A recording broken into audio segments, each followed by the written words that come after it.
It's Rob Rush, and if you've been familiar with the band Autumn Kings, it's because we play them here on 94.3 The Shark. But they've made some national news lately, not for anything bad, ironically, because when you hear about a band making national news, sometimes it's bad, but these guys actually did nothing and they were taken care of. It's a nice human interest piece story, but we're going to get into that in a little bit. In Los Angeles, by way of Canada, I got Jacob Diab from the band The Autumn Kings. What's up, my man? What's going on, man? Not too much. Just enjoying the summer and all of its glory.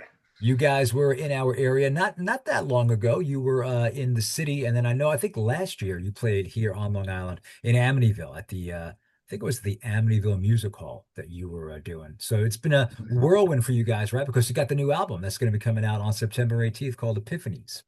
That's correct. Yes, finally, our first label album out ever. It's crazy. We were an independent band for 8 years before we got signed by Helpless Records. Actually, 8.5 years, if we're going to be exact. And just a long haul and grind. And they say it's like a 10-year business, right? You go to Yeah. Nashville, they call it a 10-year town. And I think there is something true to that. Once we hit the 10 years, it started to feel like everything was happening overnight, which was just that culmination of years of grinding in the abyss as an unknown entity that nobody had cared about. And now it all seems to be happening. So it's exciting. Was it all the original guys that started? Because you say as a 10-year business, that could grind on a lot of people.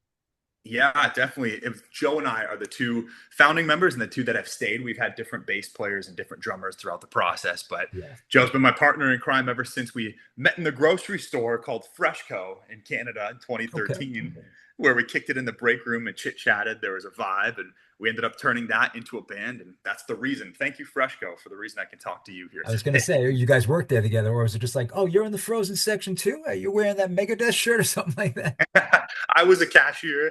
Joe was what I call the banana boy, but he was stocking shelves.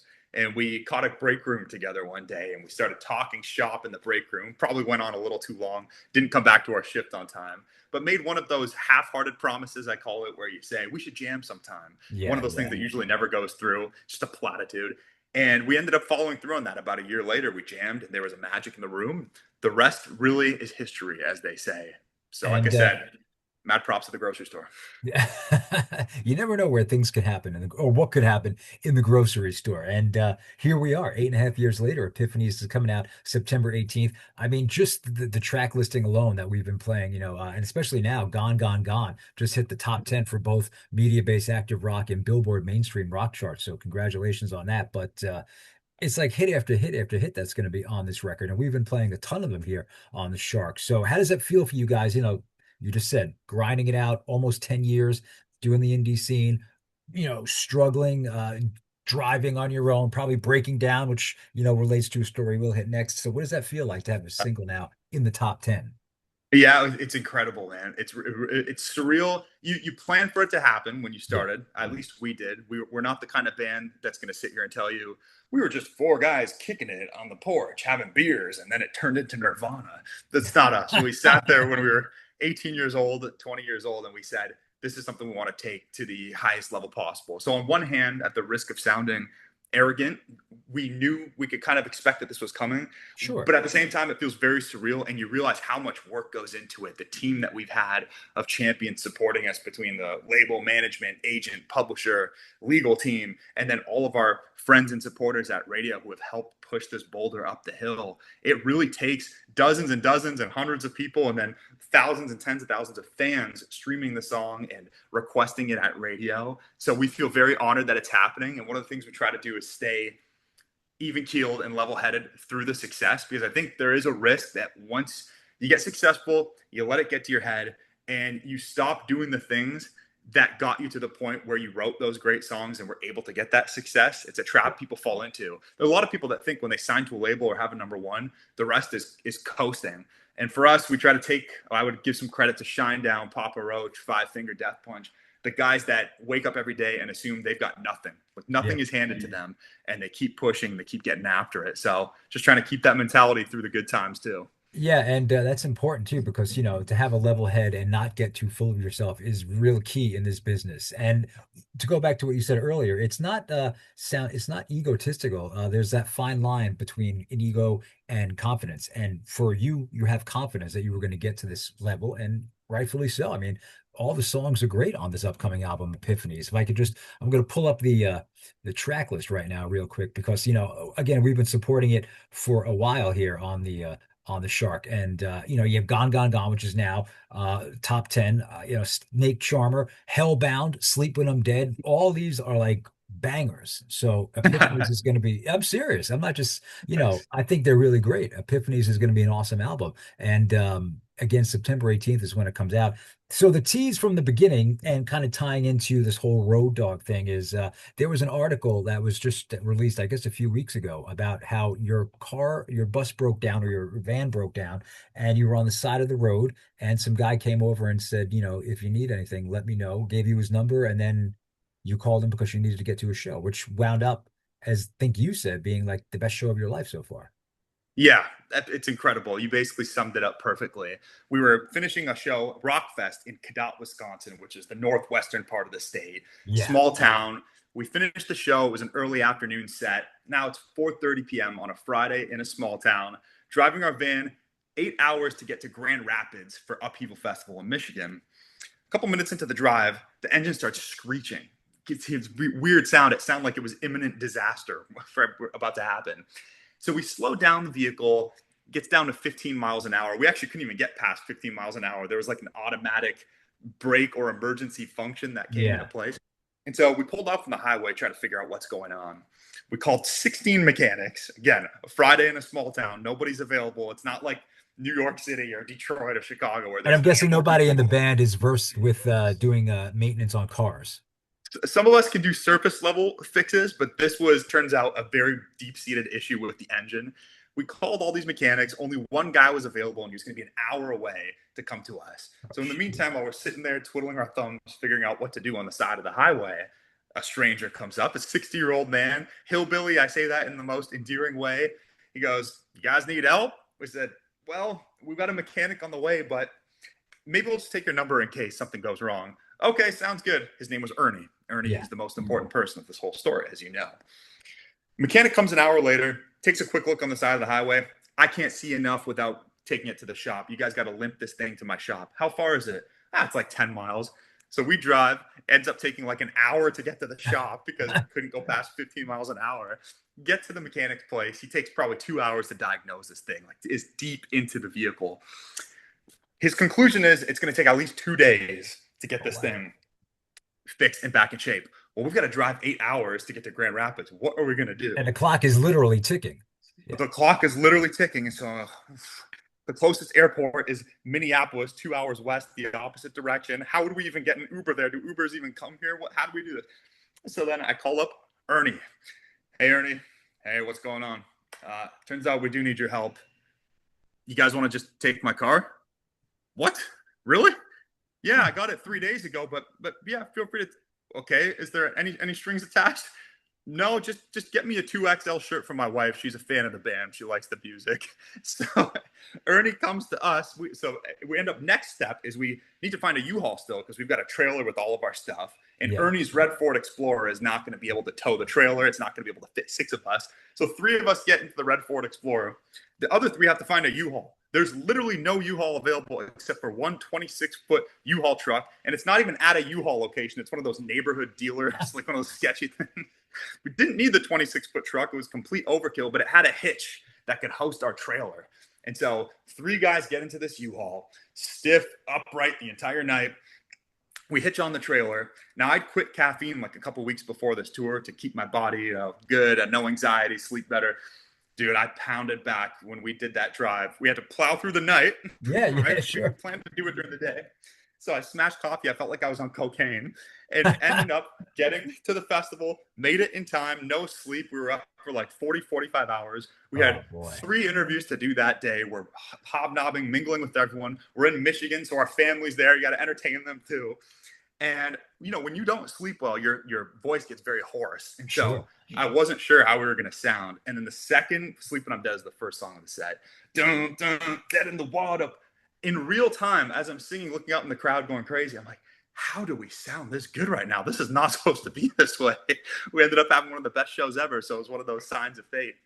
It was all adrenaline, really, if you think about it. Yes. Yeah. I Crazy, like crazy.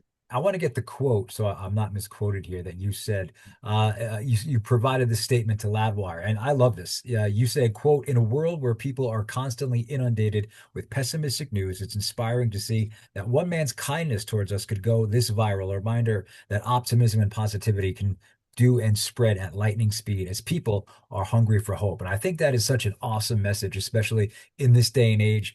So much cynicism in the world. I mean, take away anything that you talk about in the headlines politically. It seems like the world's a little harsher these last few years. I think between you Yeah. and I think a lot of it has to do with social media. Everybody thinks that they have something to say, and look at me. Chest pounding turns into egotism, which is that fine line of confidence, and it's not. It's stepping way over. So to have a story like that is something that, as corny as it sounds, it does give hope for humanity. Yeah, I mean, I'll go really deep for a second, say something that might be really out there or wild. But I watched this interview of the Singaporean president. I think he's passed away now. But he said one of the great things that the Asian cultures do is they've got this bedrock of family that has Mhm. been so tight and strong that it was able to withstand the ups and downs of like the Chinese empires, the dictatorships, the famine, the oppression. Having those strong social bonds kind of makes you impenetrable in a sense. And when I think about the Ernie situation here, he completely trusted strangers in a rock band. This is where Yeah, we're not professional IT guys. This is like the most high risk people, arguably, that you could lend a car to, right? And I said to him before he lent the vehicle to us, I said, "Do you want a $750 deposit? Do you want something for me to put my money where my mouth is, so you know we're not yeah, going to screw you over?" Nope, nope. Just get me the T-shirt from my wife, and we'll call it even. And I think about that, and I think if we all had that level of trust with each other and that sort of cohesion, yeah, we would be unbeatable. We'd be untouchable, and I think we'd be a lot happier, a lot less lonely. And yes, to the point when you referenced that Loudwire article, I really do believe that. I actually looked on the CBS Instagram and I compared our post and how many shares, comments, and likes it got compared to some of the political posts, and we yeah, were beating the president. We were beating some of these people, and I thought, that's it. So why don't they shift their focus and spread positivity and optimism? It doesn't have to be all rah rah. Oh, we saved a dog from drowning in the water. Like, it doesn't all have to be that. There can be no, real, sure. substantial, optimistic news stories like Switzerland is developing a new infrastructure for their trains underground that goes faster. Like, let's hear a little bit more of that. I think it'll make our bodies feel better. Well, I Again, mean, I know it's I'm going off on a whim with that one, but No, put it but I out mean, there. it's such an awesome thing to happen. And you guys, you're a young band, you're out there and you're doing your thing, and high risk is right. I mean, sex, drugs, and rock and roll is literally the business you're in. For this guy to have faith in you and believe in you it's a real awesome thing. I mean, who knows? Maybe it could be the inspiration for an album later on down the road. I mean, you got the Yep. new one coming out September 18th, but in this day and age, you can always drop a single digitally, right? That's it. Well, we've got t-shirt inspiration that's on the way. Be like Ernie shirts. Hashtag be Oh, like wow. Ernie. Limited editions. We're gonna put them out there. His Yeah, wife and is this getting this one, of course, right? oh yeah, his wife's getting 10. Well, it's funny, we're actually going back to Wisconsin next week to do Rock Rally Fest with From Ashes to New and New Medicine. And that's kind of close to Ernie's neck of the woods. So I told him, number one, sir, you have VIP for life. Number two, come to the show, you, your wife, and any family. Check out how it works backstage. Watch the show backstage. Get any merch you want on us. Because, you can't repay back the kindness of that stranger. I don't think we would have gotten to the festival without Yeah. him. It costs nothing to be kind. I learned that early on in my business and in this business, and it's the truth. Yeah. I don't want to keep you because I know you got a lot of stuff going on, but I do want to ask, so the Black Veil Bride shows you're going to be swinging through. You're not going to be in our initial area, but let me just pull up my notes here. You're going to be in and around the area, as I like to say. September 25th, Toyota Oakdale Theater, Wallingford, Connecticut. Then you're going to be in Montclair, New Jersey on September 27th at the Wellmont Theater, both with Black Veil Brides. What are you guys looking for in 2027? Which, I mean, I hate to say it's not that far off. Here we are, it's already August, right? Almost the middle of August as of the recording of this. And 2027 is not too far off. So the album's out September 18th. Is there going to be headlining shows? Can you talk about anything? Yeah, absolutely. And it's true that time is absolutely flying. We're Yeah. halfway through the year, more than halfway through the year at this point, right?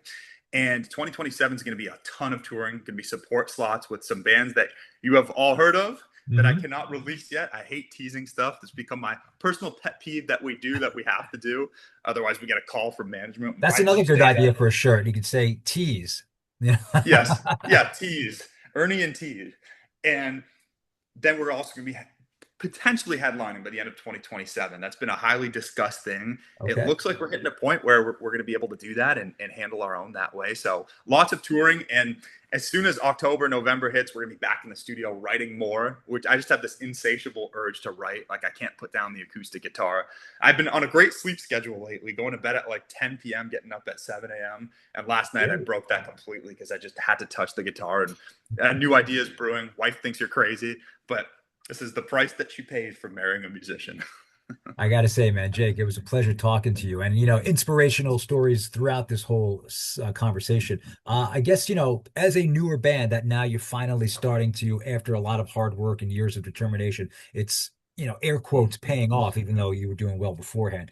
What would be the advice that you would give to somebody that's watching this, that's in a band here on Long Island and, they're looking ahead to doing something that you're doing? What's the best piece of advice you can give them with all the trials and tribulations of the road and the business? What could they look forward to? Yeah, that's interesting. Well, I'll cater this specifically to Long Island because I usually give general advice. I think Hmm. when you're in Long Island as a band, you've got one advantage, which is that you have arguably the greatest city in the world, right Yeah. in your pocket. You've got New York City, which has industry infrastructure there. It's got great music scenes, and if you continue to write great songs, you're professional, you're entrepreneurial about how you go about your career. I think you can make something happen. If there's any place to do it, it would be, I mean, LA, Nashville, New York. I would call those the top three, especially for a rock band in particular. And so that would be what I'd target specifically to Long Island. But generally speaking, I would say, and I'll borrow this from M Shadows of Avenged Sevenfold, which is the Just people saw them who on Long Island the other night. They were at UBS this Arena. Yeah. dude, one of the great inspirations. Yeah. Love, love, love. Can't say enough good things. And what he said is the people who really want to do this aren't necessarily seeking out advice. They're just going to do it anyway, and they don't really care what I have to say. And that's an interesting thing because a lot of times people will reach out, and I'm always happy to talk. Like I love talking about this stuff. Sometimes I will notice that it almost feels like a form of procrastination. If you spend too much time trying to learn and listen to podcasts and download motivational speeches and reading self-help books, it can be sort of a form of procrastination and Yeah. complacency. So I would say get out there and take action and just do it. And you have to want it more than air in your lungs. If this is just something that you could try out for a couple years and see how it goes, if it doesn't work, I'll pivot to something else. I don't think music's the kind of career that you want to get into. It's not like the stock market or real estate or something like that. True. For me, I've been doing this since I was 18. I'm 29 now, and I feel like finally I actually have a shot at having a career. The last Mhm. 2 years, it's really started to happen.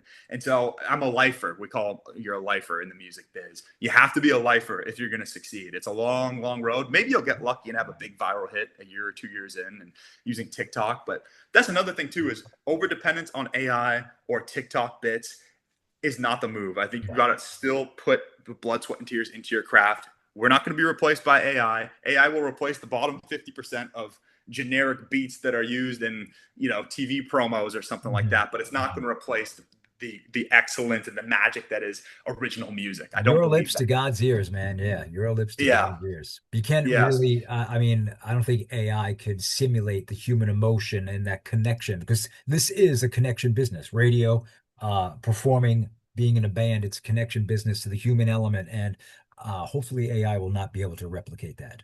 Yeah, I don't think it will, and I think it's staying true to the music and wanting it more than air in your lungs is best advice I could give. Well, man, it was a pleasure to speak to you. Epiphanies is out September 18th, and we look forward to you coming back to Long Island. Yes, sir. Can't wait. Thank you, Rob. Appreciate the time, man.